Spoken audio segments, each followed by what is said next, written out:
Vendredi 9 janvier 2026, mesdames et messieurs, bonsoir et bienvenue dans cette nouvelle édition que je vous invite à suivre jusqu'à son terme.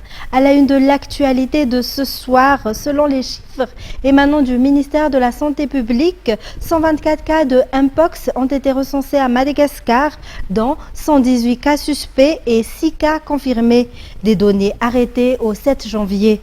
Les analyses réalisées à l'Institut Pasteur de Madagascar révèlent par ailleurs que le virus identifié appartient au clade 1B.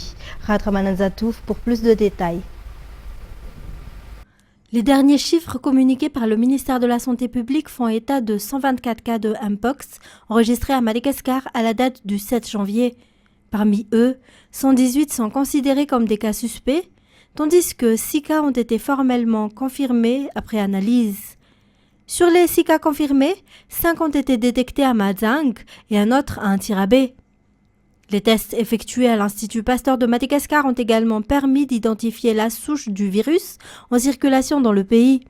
Il s'agit du virus Mpox de type clade 1B, selon les précisions du ministère de la Santé publique. Les autorités sanitaires poursuivent ainsi le suivi épidémiologique et rappellent l'importance du respect des mesures de prévention afin de limiter la propagation de la maladie. Toujours dans ce contexte, l'Union des internes de Madagascar a annoncé hier la suspension de la prise en charge médicale et sanitaire des cas de Mpox en l'absence de mesures claires prises par les autorités compétentes. Toujours un reportage de Radraman Zatouf. Dans un communiqué rendu public, l'Union des internes évoque plusieurs raisons ayant motivé cette décision. D'abord, l'absence de réponse officielle concernant l'indemnité de risque, alors que les internes figurent parmi les personnels de santé les plus exposés du fait de leur implication directe dans la prise en charge des patients. Ils dénoncent également l'absence de prise en charge spécifique en leur faveur, malgré leur rôle central dans le traitement des maladies et l'application des mesures de santé publique. À cela s'ajoute l'insuffisance des équipements de protection individuelle dans de nombreux centres de santé et hôpitaux, exposant davantage les internes au risque de contamination. Le communiqué souligne par ailleurs le manque de formation, d'information et de moyens matériels adaptés pour faire face efficacement à l'épidémie de Mpox. Face à cette situation, les internes annoncent qu'ils ne prendront plus en charge les activités médicales et sanitaires liées à cette maladie tant que des mesures officielles, claires et concrètes ne seront pas mises en place pour garantir leur sécurité et le respect de leurs droits. Dans un tout autre sujet, le nombre de personnes décédées suite aux fortes pluies qui se sont abattues sur Madagascar s'élève désormais à 14, selon le dernier bilan du BNGRC publié ce jour. Plus de 5800 personnes sont sinistrées et 2255 ont été déplacées. Fin de Sénamiraï pour plus de détails. 4 régions, 13 districts et 14 communes ont été durement touchées par les pluies persistantes enregistrées ces derniers jours à Madagascar. D'après le bilan du BNGRC établi aux alentours de 10 heures ce matin, 14 personnes ont perdu la vie. 5 décès ont été recensés dans le district d'Anzuzurbe, dont 4 victimes de la foudre et une autre suite à l'effondrement d'une maison. Un décès causé par l'écroulement d'une habitation a également été signalé à Bemasoanjitosi. 4 personnes sont mortes à Swaven, 2 à Antananarivo-Vuitch, une à Mourdav et une autre à Betiguatimu. 6 personnes ont par ailleurs été blessées, toutes à Antananarivo. Le nombre de sinistrés s'élève à 5820 personnes, représentant 1496 ménages. Parmi elles, 2255 personnes, soit 529 ménages, ont été contraintes de quitter leur domicile. Dans le district d'Ambossaratsimu, 800 personnes figurent parmi les déplacés, dont 10 sont hébergées dans des sites d'accueil et 121 chez des proches ou des voisins. Le bilan matériel fait également état de 1223 habitations inondées, 33 maisons endommagées et 119 totalement détruites. Et puis, les services météorologiques annoncent des pluies abondantes dans le sud de l'île au cours des prochaines 24 heures. Les cumuls de précipitations pourraient atteindre entre 50 et 100 mm. Face à cette situation, une alerte rouge a été émise pour les districts d'Anjouy, Tuliar 1 et 2, Sakara, Murumbe, Betukatsi, Benench, Ankazouab et Ampani. Ces fortes pluies pourraient entraîner des perturbations des activités quotidiennes, des inondations dans les zones à risque, une montée des eaux des rivières, ainsi que des glissements de terrain et des coupures de route dans les zones vulnérables. En économie, selon le dernier rapport publié par la Banque centrale, la circulation de la monnaie a ralenti au cours du deuxième trimestre de 2025. Un ralentissement qui s'explique notamment par les mesures de régulation économique mises en place par l'institution. Les détails. La masse monétaire en circulation à Madagascar a légèrement diminué au cours du deuxième trimestre 2025, selon les données de la Banque centrale. Elle s'est levée à environ 8 757 milliards d'ariars contre 8 794 milliards d'ariars à la fin de l'année 2024. Cette baisse résulte principalement des mesures prises par la Banque centrale afin de stabiliser l'économie nationale et de contenir l'inflation. Parallèlement, l'épargne des ménages malagasy est en hausse. Les dépôts sur les comptes d'épargne ont augmenté de 419 milliards d'ariars, tandis que les dépôts à terme ont progressé de 171 milliards d'ariars. En revanche, les dépôts en devises ont connu une baisse, bien qu'ils représentent encore plus de 10% des avoirs détenus à la Banque centrale, soit environ 2434 milliards d'ariars.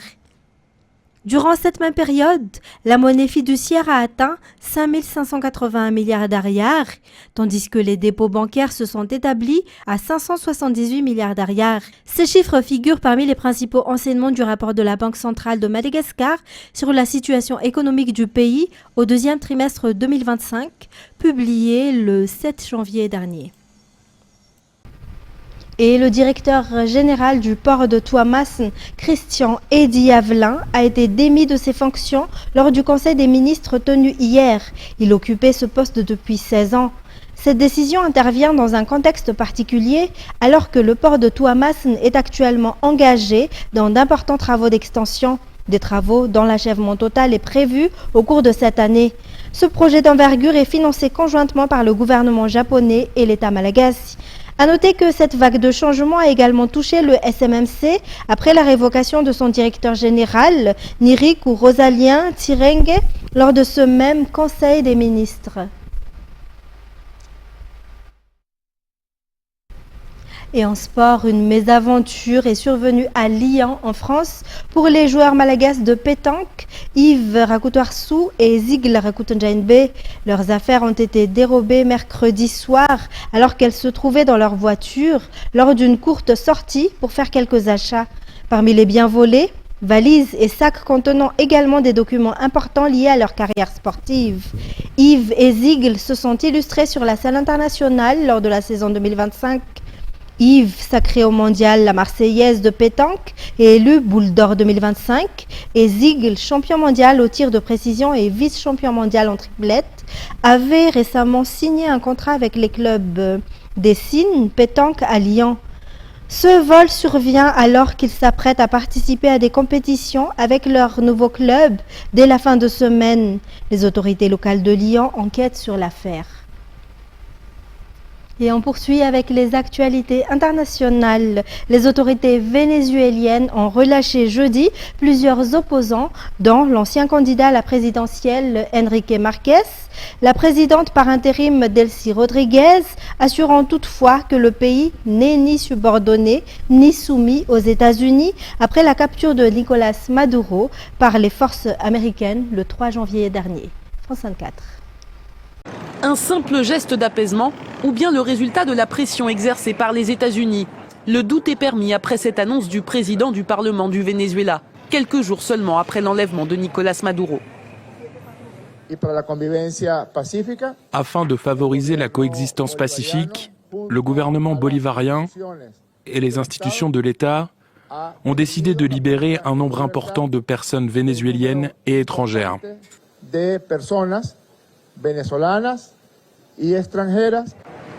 Aucun chiffre sur le nombre de prisonniers concernés n'a été dévoilé. L'Espagne indique toutefois que 5 de ses ressortissants feraient partie de la liste. Une bonne nouvelle en tout cas pour les Vénézuéliens, alors que ces derniers mois, la persécution des opposants politiques s'est accentuée dans le pays. Cette annonce intervient dans un contexte où les États-Unis indiquent que la supervision du Venezuela par Washington pourrait durer plus longtemps que prévu, des années d'après Donald Trump, dans un entretien accordé au New York Times. Ce jeudi, les sénateurs ont voté en majorité pour restreindre les capacités d'action militaire du président américain contre le Venezuela. Il y a une chose que je peux vous garantir.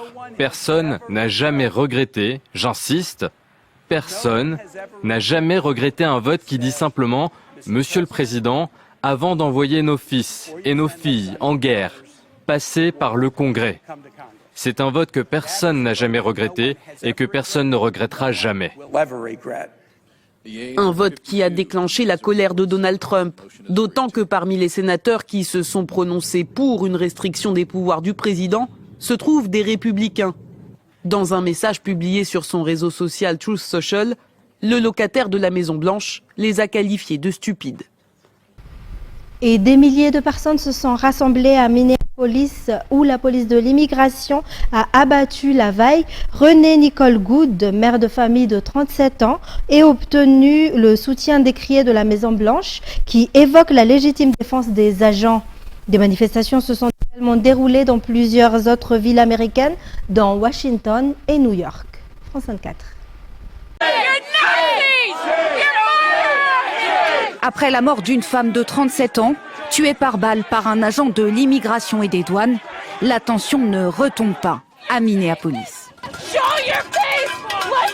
Ils sont des centaines à être descendus dans la rue et ils ne sont pas les seuls à exprimer leur colère. Le décès de Renée Good, une femme de 37 ans, abattue alors qu'elle voulait échapper en voiture aux agents de la très controversée ICE, fait réagir aussi la classe politique américaine. Mais pour la Maison-Blanche, il n'y a pas débat. Le président soutient l'ICE. Je soutiens l'ICE. Nous soutenons tous nos agents des forces de l'ordre. Elle a essayé de percuter cet homme avec sa voiture. Il a riposté, il s'est défendu. Une explication vivement contestée par les autorités locales et les démocrates qui remettent plus largement en cause les méthodes de cette police spéciale. Le meurtre de Renée Nicole Good est une abomination, une honte. Et le sang de cette femme est clairement sur les mains des membres de l'administration qui ont mené une politique extrême, n'ayant rien à voir avec l'application des lois sur l'immigration visant à expulser les criminels violents de ce pays.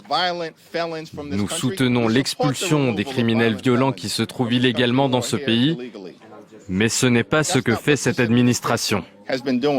Les démocrates demandent une enquête approfondie.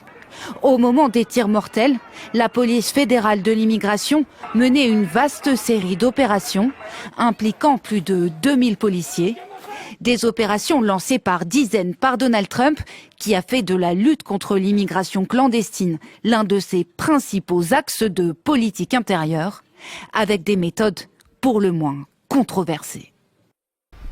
Pour terminer, l'armée syrienne a bombardé des quartiers kurdes dans la nuit de mercredi à jeudi. Le gouvernement syrien demande le départ des combattants kurdes dans le quartier. France 24. Ces forces gouvernementales syriennes encerclent les quartiers de Cher Maksoud et Ashrafieh. Dans la nuit de mercredi à jeudi, l'armée a bombardé ces zones contrôlées par des combattants pro-kurdes en périphérie d'Alep. Les habitants de ces quartiers ont fui par milliers, certains ont trouvé refuge dans cette mosquée. Nous vivons dans le quartier d'Ashrafieh. Nous avons vraiment souffert cette nuit avec les combats et les bombardements. Nous n'avions pas d'autre solution que de partir. Que pouvons-nous faire ? Le gouvernement syrien demande le départ des combattants kurdes de ces quartiers. Les unités pro-kurdes des FDS, qui disent pourtant s'être retirées de la ville, dénoncent un siège qui pourrait selon elles replonger la Syrie dans une guerre. Dimanche dernier, de nouvelles discussions sur l'intégration de leurs combattants dans les institutions nationales n'ont pas permis d'avancer.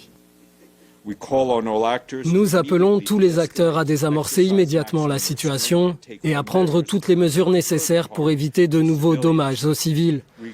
Nous continuons d'encourager toutes les parties à faire preuve de souplesse et de bonne volonté, tant sur le plan militaire que politique, et à reprendre rapidement les négociations afin de mettre pleinement en œuvre l'accord du 10 mars. Les combats de cette semaine sont les plus violents entre les forces gouvernementales et kurdes depuis la chute de Bachar al-Assad en décembre 2024. Mesdames et messieurs, c'est la fin de cette édition. Merci à vous de l'avoir suivi jusqu'à son terme. Toute l'équipe de la rédaction vous donne rendez-vous dès demain pour de nouvelles actualités. Au revoir.